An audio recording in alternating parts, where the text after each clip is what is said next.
Would you do that? Would you get you know, lie detector test?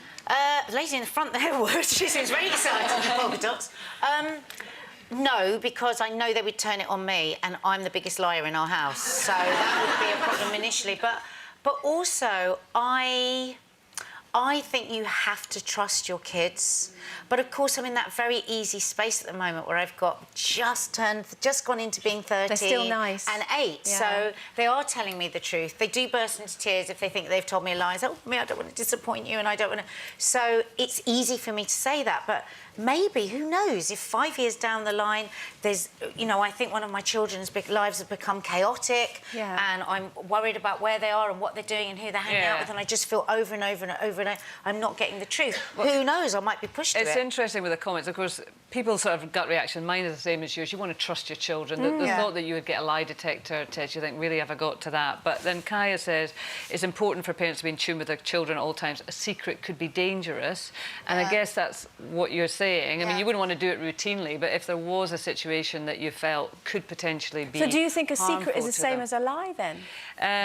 No, I don't. I mean, I would hate to think that I ever had to use a lie detector on my kids. And I actually think sometimes as adults, we forget what it's like to be a teenager. I don't actually. I have such vivid memories of being a teenager. And I was a lying little git. But it was within a boundary, you know? And I think my mum and dad were confident that I wasn't going to go outside that boundary and, you know, get into trouble. But it's a time where they are growing away from you. Yeah, that your kids and you have to accept it. Experimenting and testing the grounds and the waters. And I think it's a very, very natural process to go through that period where you're not telling 100% truth, because you think, I'm growing up, I want to be independent. And for parents to start kind of like, you better tell me the truth, then I think those lies could get bigger. Because I think they would go underground, Do you think sometimes kids lie to you, or teenagers would lie to you to protect you from yourself, if you like? Because they know maybe they're pushing the boundaries a little bit and they've got it under control, but they know that you would freak out. So don't worry, Mum. I know I drank more than I should have done, but I'm OK, so I don't want you to worry about me. Maybe there's all that behind it. But either way,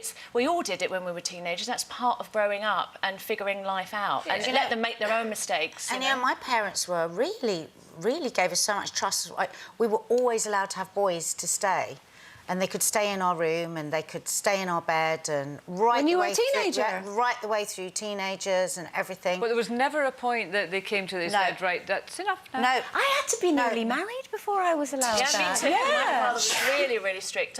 My first boyfriend was my next door neighbour, and both fathers decided we weren't right for one another, but we still found a way of, you know. And if you really clamp down on kids too much, there's an interesting difference there, isn't it? Because Nadia, you're saying that they were allowed to stay in the room with you. But there's a difference between, like, two kids that you think, right, they've got a relationship and there's a potential that they're going to have sex, and that's a different decision. Your parents weren't thinking necessarily that you were going to be having a sexual relationship. They were just pals. Because I think they trusted that, and well, I better not speak for my sister, but certainly for myself, I was 18.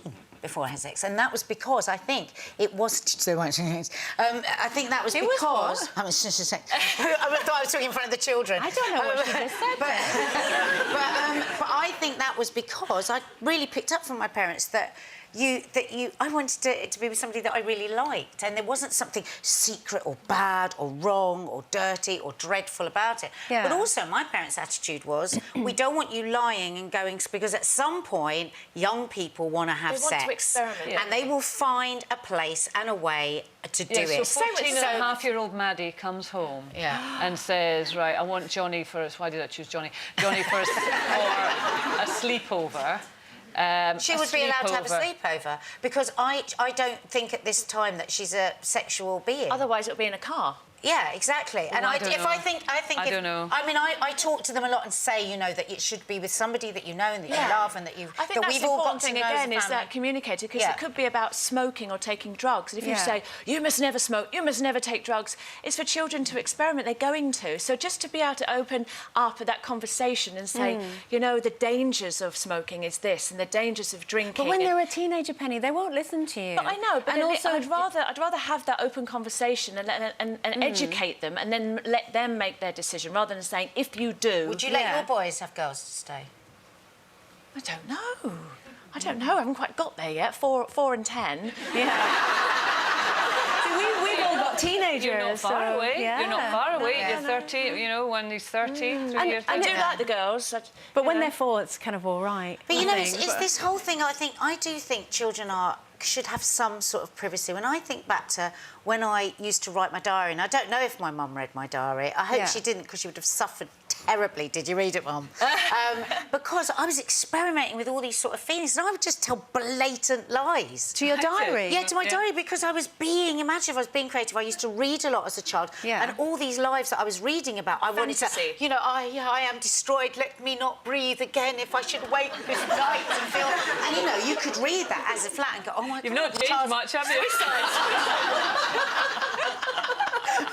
But my parents... You shouldn't have a beard then. It's possible, isn't it?